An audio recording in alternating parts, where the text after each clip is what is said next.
যাত্রা জগতে সামাজিক পালা প্রযোজনার ক্ষেত্রে নট্য কোম্পানি যথেষ্ট মুনশিয়ানার পরিচয় দিয়েছে বারে বারে। যাত্রায় সামাজিক পালার ক্ষেত্রে একটি উল্লেখযোগ্য নাম নট্য কোম্পানির অচল পয়সা। নট্য কোম্পানি পরিবেশিত অচল পয়সা যাত্রাপালা সমগ্র গ্রাম বাংলায় অসাধারণ উন্মাদনা সৃষ্টি করেছিল 1977 সালে। ভৈরব গঙ্গোপাধ্যায় রচিত অচল পয়সা যাত্রাপালার কাহিনী, সংলাপ, অভিনেতা অভিনেত্রীদের ক্ষুরধার অভিনয়, গান এবং সুর সংযোজনে মানবেন্দ্র মুখোপাধ্যায়ের অসাধারণ দক্ষতা নট্য কোম্পানির অচল পয়সা যাত্রাপালাকে এক যুগান্তকারী পালা হিসাবে পরিগণিত করে। অচল পয়সা নামটা শুনেই যেন কেমন একটা অদ্ভুত মনে হচ্ছে, তাই না? এই নামটা এই গল্পের ক্ষেত্রে অনেকটা রূপকের মতন কাজ করেছে। পিছিয়ে পড়া শ্রেণী যখন অভিজাতদের হাতে শোষিত নিপীড়িত হয়, সেই ঘটনাকেই অচল পয়সার রূপকে ধরতে চেয়েছেন পালাকার ভৈরব গঙ্গোপাধ্যায়। মাখনলাল নট্ট, দুর্গা দাস এবং চন্দ্রবতী দেবী অভিনীত প্রিয় বান্ধবী বলে একটা সিনেমা দেখেছিলেন। সেখানে অচল সিকি দিয়ে জিনিস কেনার দৃশ্য ছিল দুর্গাদাস বন্দ্যোপাধ্যায়ের। অচল সিকিতে কি কিছু কেনা যায়? এই অচল সিকির ব্যাপারটা মনে ধরেছিল মাখনবাবুর। উনি পালাকার ভৈরব গঙ্গোপাধ্যায়ের কাছে এই ব্যাপারে আলোচনা করেন। তখন পালাকার আশ্বাস দেন এই অচল সিকির ব্যাপারটা নিয়ে পালা লেখা যায়। মাখনবাবু মনের ইচ্ছা পালাকার নিজেই প্রকাশ করায়। মাখনবাবু বলেন, আপনি তাড়াতাড়ি লিখুন, কিন্তু পালার নামটা দেবেন অচল পয়সা। ভৈরববাবু লিখতে শুরু করলেন, অচল পয়সা। অচল পয়সা পালা নট্য কোম্পানির জনপ্রিয়তা অনেক অংশে বৃদ্ধি করেছিল। নটি বিনোদিনী এবং মা মাটি মানুষ পরবর্তী সময়ে অচল পয়সা এক যুগান্তকারী পরিবেশনা নট্য কোম্পানির। বিদ্যাসাগর পালা চলাকালীন মাঝ মরশুমে অচল পয়সা পালা লিখে নট্য কোম্পানির বাড়িতে আসেন ভৈরব গঙ্গোপাধ্যায়। বই পড়ে অরুণ দাশগুপ্তের পছন্দ হয় না। পালায় পরিবর্তন করার জন্য ভৈরব গঙ্গোপাধ্যায়কে অনুরোধ করেন অরুণ দাশগুপ্ত। সে বছরই অচল পয়সা মঞ্চস্থ করা যায় না। তাছাড়া বীণা দাশগুপ্ত তখন সন্তান সম্ভবা। দলে আনা হয় বেলা সরকারকে। এদিকে ভৈরববাবু অচল পয়সা পরিমার্জন করতে সেই যে গেলেন, আর তার কোনো খবর নেই। চিতপুরে অনেকে নাকি তাকে শাসিয়ে রেখেছিল, নট্য কোম্পানিতে তিনি যেন বই না দেন, জানিয়েছেন মাখনলাল নট্ট। কিন্তু মাখনবাবুও জেদি, তারও জেদ চেপে গেল। ভৈরববাবুর থেকে অচল পয়সা তিনি নিয়েই ছাড়বেন। ভৈরববাবুর বন হুগলির বাড়িতে গিয়ে হাজির হলেন মাখনলাল নট্ট এবং নট্য কোম্পানির ম্যানেজার সতীশ নন্দী। মাখনবাবু অতিরিক্ত পারিশ্রমিক দিয়ে লেখানোর কথা বললেন। অচল পয়সার খোল নলচে বদলে নতুন করে ভৈরববাবু লিখলেন। বেলা সরকারের জন্য তৈরি করা হলো কেয়া চরিত্রটি। সেই সঙ্গে একটি গানও সংযোজন করা হলো কেয়া চরিত্রের জন্য। অচল পয়সা যাত্রার লেখার পেছনের ঘটনাগুলি নিয়েই একটা যাত্রাপালা তৈরি হয়ে যাবে বলে মন্তব্য করেছিলেন মাখনলাল নট্ট। এই অচল পয়সা পালা লিখিয়ে নিয়ে আসার জন্য সারা রাত বিটি রোডে পায়চারি করতে হয়েছে মাখনলাল নট্ট এবং সতীশ নন্দীকে। ভোরবেলা জানলেন লেখা সম্পন্ন। ভৈরববাবু পালা পড়লেন, মন দিয়ে শুনলেন মাখনলাল নট্ট। তারপর বললেন, কি লিখেছেন মশাই, আমার রাত জাগা সার্থক হলো। তার কাছে যত টাকা ছিল সবই উজাড় করে দিলেন ভৈরববাবুকে। নিয়ে এলেন অচল পয়সা।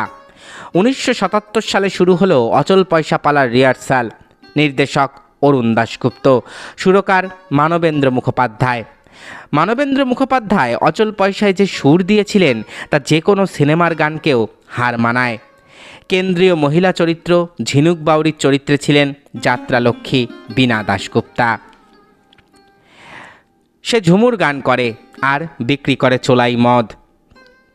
তার কণ্ঠে আমার কানের পাশা হারিয়ে গেল ওই ঘোলা জলে, এই গান গ্রাম বাংলায় অসম্ভব জনপ্রিয় হয়েছিল। অচল পয়সা পালা শুরু হতো চাঁদু মাস্টার অরুণ দাশগুপ্তের অচল পয়সা বলা ঘোষণার মধ্য দিয়ে। সঙ্গতে থাকতেন ঝিনুক বাউরি বীণা দাশগুপ্ত। তিনি সেই অচল পয়সার সঙ্গে সঙ্গে পয়সা পয়সা বলে চিৎকার করতেন।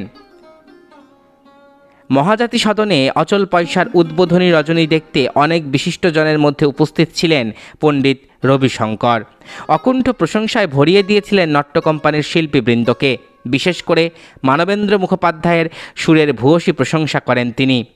চাঁদু মাস্টারের চরিত্রে অরুণ দাশগুপ্ত, বিবেকের চরিত্রে খোকন বিশ্বাস, ফটকে মিত্তিরের চরিত্রে তরুণ কুমার, আধুনিকা নারী কেয়ার চরিত্রে বেলা সরকারের অভিনয় এবং দয়াল ব্যানার্জির চরিত্রে দীপেন চ্যাটার্জির অভিনয়, দিব্যেন্দু চরিত্রে দেবগোপাল ব্যানার্জির অভিনয় এখনও জনমানুষের দাগ কেটে আছে।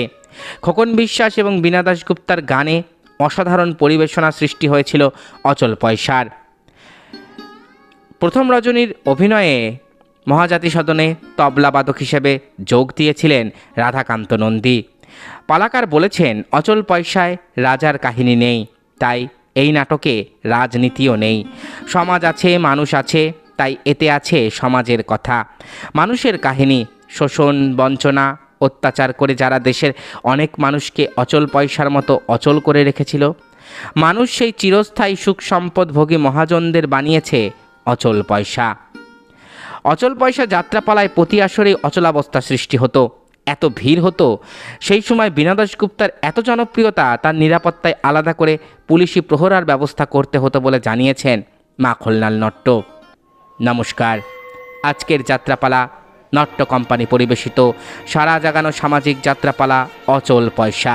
রচনা ভৈরব গঙ্গোপাধ্যায়, নির্দেশনা অরুণ দাশগুপ্ত, সুর সংযোজনা মানবেন্দ্র মুখোপাধ্যায়, তবলায় রাধাকান্ত নন্দী। প্রথম রজনীর শিল্পীবৃন্দ: চাদু মাস্টার অরুণ দাশগুপ্ত, শঙ্কর মদন পাত্র, ভানু বিমল মজুমদার, দয়াল ব্যানার্জি দীপেন চ্যাটার্জি, প্রশান্ত স্বদেশ কুমার, প্রসূন নীতিশ সান্যাল, কৈলাস নিমাই কাঞ্জিলাল, সূর্য কার্তিক কুমার, ফটকে মিত্তির তরুণ কুমার, দিব্যেন্দু দেবগোপাল ব্যানার্জি, বদন খোকন বিশ্বাস, ভক্ত দিলীপ ব্যানার্জি, নিমাই ভোলানাথ মণ্ডল, জব্বার কার্তিক দাস, শিশির দারোগা দুর্গা দাস, জেলা শাসক কার্তিক দাস, করুণাময়ী তারা দেবী, হৈমন্তী লতিকা দাশগুপ্তা, চন্দ্রানী ভারতী সিনহা, কেয়া বেলা সরকার এবং ঝিনুক বীণা দাশগুপ্ত। শুরু হচ্ছে আজকের সামাজিক যাত্রাপালা অচল পয়সা। এতক্ষণ আপনারা শুনলেন নট্ট কোম্পানির এক যুগশ্রেষ্ঠ সামাজিক যাত্রাপালা প্রযোজনা অচল পয়সার অজানা ইতিহাস। আশা করি ভিডিওটি আপনাদের ভালো লেগেছে। আমার চ্যানেলের ভিডিওগুলো যদি আপনাদের ভালো লাগে তাহলে অবশ্যই চ্যানেলটি সাবস্ক্রাইব করুন, পাশে থাকা বেল আইকনটি ক্লিক করে দিন যাতে পরবর্তী ভিডিওর নোটিফিকেশান খুব তাড়াতাড়ি আপনাদের কাছে পৌঁছে যায়। আজকের মতো এখানেই শেষ করছি। ভালো থাকবেন সবাই। নমস্কার।